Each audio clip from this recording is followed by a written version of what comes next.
जिस पेड़ के नीचे बैठकर न्यूटन ने ग्रेविटी का इन्वेंशन किया था, अगर न्यूटन की जगह उस पेड़ के नीचे कोई और बैठा होता तो वह क्या ऑब्जर्व करती? जनरली एप्पल गिरता और उसे उठाकर खा लेता। अगर कोई फार्मर बैठा होता तो वह ऑब्जर्व करता कि सारे एप्पल पक चुके हैं, लेकिन उसकी जगह जो न्यूटन ने ऑब्जर्व किया वह पूरी मॉडर्न फिजिक्स ही बदल दी। लेकिन ये डिफरेंट ऑब्जर्वेशन क्यों? क्योंकि इस चीज के पीछे काम करती है ह्यूमंस की एक सुपर पावर, ऑब्जर्वेशन। तो चलो पहले तुम्हारी ऑब्जर्वेशन पावर को टेस्ट करता हूँ। इस गेम का नाम है डबल टच गेम। इसमें 2 लोग रोप्स को घुमाएंगे और बाकी लोग जंप करके निकलते जाएंगे। आपको सिर्फ ग्रीन गर्ल्स को ऑब्जर्व करना है कि कितनी बार इन्होंने रोप्स को जंप किया। रेडी?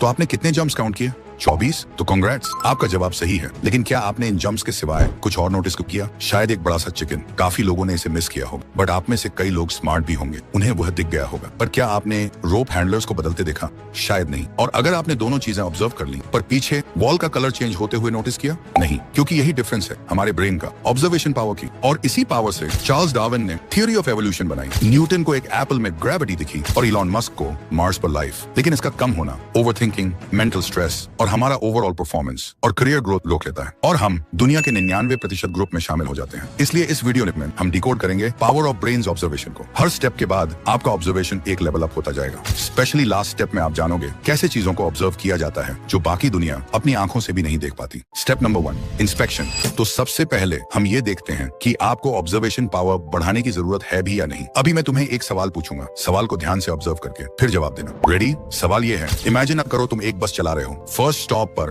10 पैसेंजर बस में चढ़े और 5 पैसेंजर उतर गए। नेक्स्ट स्टॉप पर 5 पैसेंजर चढ़े और 3 पैसेंजर उतर गए। तो अब मुझे ये बताओ, बस ड्राइवर की उम्र क्या है?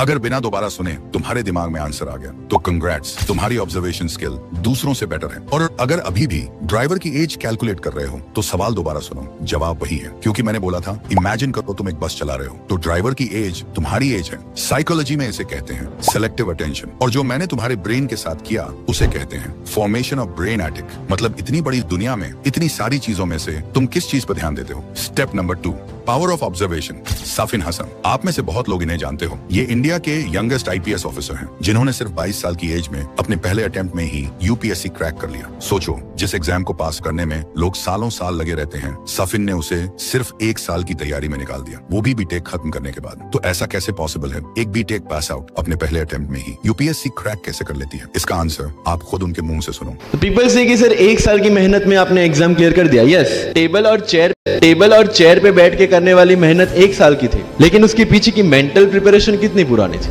क्योंकि जब साफिन कॉलेज में थी, उन्होंने अपने पूरे 4 साल यूपीएससी ऑफिसर्स, एस्पिरेंट्स के इंटरव्यूज, एक्सपीरियंसेस और उनकी वीकनेस ऑब्जर्व करते हुए बिताए। जब बहुत लोग सोशल मीडिया पर टाइम वेस्ट कर रहे थे, तब भी साफिन एनजीओज में बच्चों के साथ टाइम स्पेंड करती थी। क्यों? उसका रीजन भी उन्होंने खुद बताया। क्योंकि मुझे पता था कि फ्यूचर में यही काम करना है, क्यों ना अभी से उसकी ट्रेनिंग ले लो।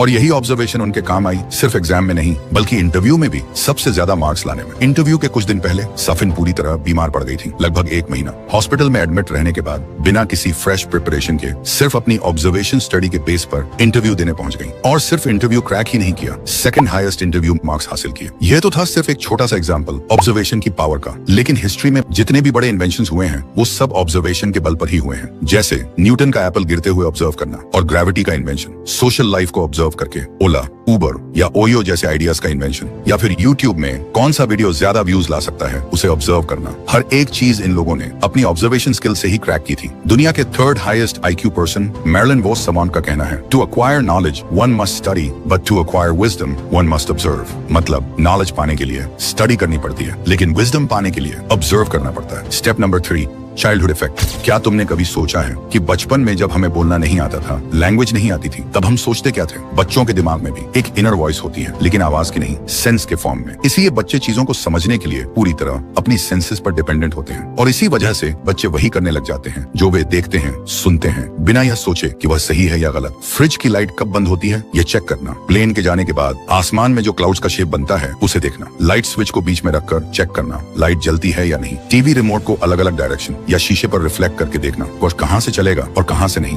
Because we are born observers. लेकिन एज के साथ जैसे जैसे मीनिंगफुल थॉट्स पैदा होते हैं वैसे वैसे हमारी ऑब्जर्वेशन स्किल कम होने लगती है, यानी हमारे थॉट्स ही हमारी ऑब्जर्वेशन को ब्लॉक कर देते हैं। एक एग्जाम्पल से समझो, अभी मैं आपको कुछ नंबर्स बताऊंगा, आपको बस उन्हें प्लस करके आंसर बताना है। रेडी? मेरी एज 16 साल है, मैं क्लास 10th में पढ़ता हूँ और मैं हर सुबह 2 बजे उठती हूँ, लेकिन मैं रात 6 बजे सो जाती हूँ। तो आपका आंसर क्या है? 34? तो सही है, लेकिन क्या आपने कुछ मिस कर दिया? एक बार बिना विजुअल्स के दोबारा सुनो। मेरी एज 16 साल है, मैं क्लास 10th में पढ़ता हूँ और मैं हर सुबह 2 बजे उठती हूँ, लेकिन मैं रात 6 बजे सो जाती हूँ। आपने नोटिस ही नहीं किया कि मैंने सुबह 2 बजे और रात 6 बजे गलत बताया था। और बिल्कुल इसी तरह हमारे थॉट्स हमारी ऑब्जर्वेशन को रोक देते हैं। Step number 4, negative observation. मतलब हम कभी कभी लाइफ की पॉजिटिव चीज को भी नेगेटिव एंगल से देखने लगते हैं। कैसे? चलो एक सिंपल एक्सपेरिमेंट से समझते हैं। एक रूम में 100 मिरर्स लगाए गए और पहले उस रूम में एक नॉर्मल हैप्पी डॉग को भेजा गया। जब डॉग ने सिर ऊपर किया, मिरर्स में 100 डॉग्स ने भी सिर ऊपर किया। जब डॉग जंप करता है, 100 रिफ्लेक्शंस भी जंप करती हैं। वो डॉग जब बाहर आया तो उसके माइंड में एक ही थॉट था, दुनिया कितनी प्यारी है, सब मेरे दोस्त हैं। लेकिन अब उसी रूम में एक एंग्री डॉग को भेजा जाता है। जैसे ही वह अंदर आता है, गुस्से में भौंकना शुरू कर देता है। मिरर्स में 100 प्रतिबिंब भी एंग्री दिखाई देती हैं। वो अटैक करता है तो 100 प्रतिबिंब भी अटैक करती हैं। वो डॉग जब बाहर आता है तो सिर्फ एक बात सोचता है, दुनिया कितनी बुरी है, सब मेरे दुश्मन हैं। मिरर तो सेम थे,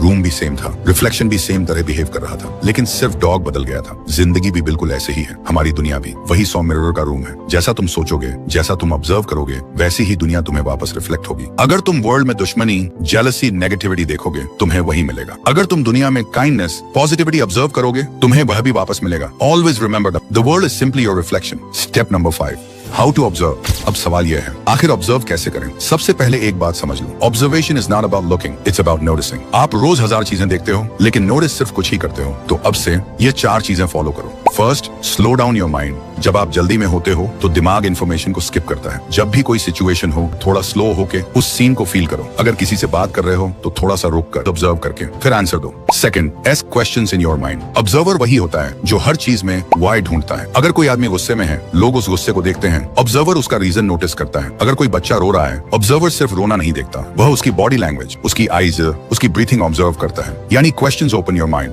third, use all your senses. Observation सिर्फ आईज का काम नहीं है, साउंड, टच, बॉडी लैंग्वेज सब कुछ बता देता है। जैसे जब कोई झूठ बोल रहा होता है, उसकी आवाज का पिच चेंज होता है, ब्रीदिंग फास्ट हो जाती है, आईज कांटेक्ट अवॉइड होता है। जिस दिन तुम सेंसेस को इक्वली यूज करना सीख जाओगे, तुम्हारा ब्रेन ऑटोमेटिकली हर डिटेल स्टोर करना शुरू कर देगा। Fourth, notice pattern. हर चीज में पैटर्न होता है, people, behaviour, nature, success and even failure में भी। अगर कोई हर बार एक्सक्यूज बनाता है, दैट्स अ पैटर्न। अगर किसी जगह हर बार रोड जैम होता है, दैट्स अ पैटर्न। अगर आप थोड़ी दिन बाद ही फेलियर का सामना करते हो, that's a pattern. Observer patterns को पकड़ता है और पैटर्न से ही प्रेडिक्शन से ही डिसीजन बनता है। ऑब्जर्वेशन कोई टैलेंट नहीं है, ये एक प्रैक्टिस है। डेली स्मॉल एफर्ट से आपका ब्रेन नेचुरली ज्यादा शार्प, अवेयर और इंटेलिजेंट होता चला जाएगा। और याद रखो, जो देख लेता है वो सीख लेता है, और जो सीख लेता है वो जीत लेता है। ये 5 टिप्स किसी भी नॉर्मल इंसान को एक एक्सट्रीम ऑब्जर्वर बना सकती हैं, क्योंकि इन प्रैक्टिसेस को अगर तुम रेगुलरली फॉलो करना स्टार्ट कर दोगे तो तुम उन प्रॉब्लम्स को भी सॉल्व करने लग जाओगे जिन्हें शायद तुमने कभी कॉन्शियसली सोचा भी नहीं होगा। जैसे बहुत बड़ी problems, overthinking, self doubt, creative block, social anxiety, distraction और सबसे इंपॉर्टेंट, अकेलापन फील होना यानी लोनलीनेस। हम सबके अंदर एक माइंड होता है जो हमसे बात करता रहता है, पर इन प्रैक्टिसेस के थ्रू तुम धीरे धीरे अपने माइंड से बात करना भी सीख जाओगे। और अभी आप कमेंट में बताओ, क्या आप सिर्फ इस वीडियो को देखा है या ऑब्जर्व किया है? अब इस ऑब्जर्वेशन स्किल के बाद जो चीज आपकी लाइफ में सेकंड प्रायोरिटी है, वह है आपकी कॉन्वर्सेशन स्किल। अगर आप सभी के साथ, चाहे वह स्ट्रेंजर ही क्यों ना हो, आप ओपनली और बिना डरे अगर बात ही नहीं कर पाओगे तो आपका ऑब्जर्वेशन स्किल कुछ काम नहीं आएगा। इसलिए आपको अपनी कॉन्वर्सेशन स्किल को भी मास्टर करना होगा। इसलिए कॉन्वर्सेशन स्किल मास्टर करने की फुल प्रोसेस मैंने स्क्रीन पर दिए हुए वीडियो में एक्सप्लेन किया है, क्लिक करके देख सकते हो। और हाँ, मैं तुमसे वही मिलूंगा।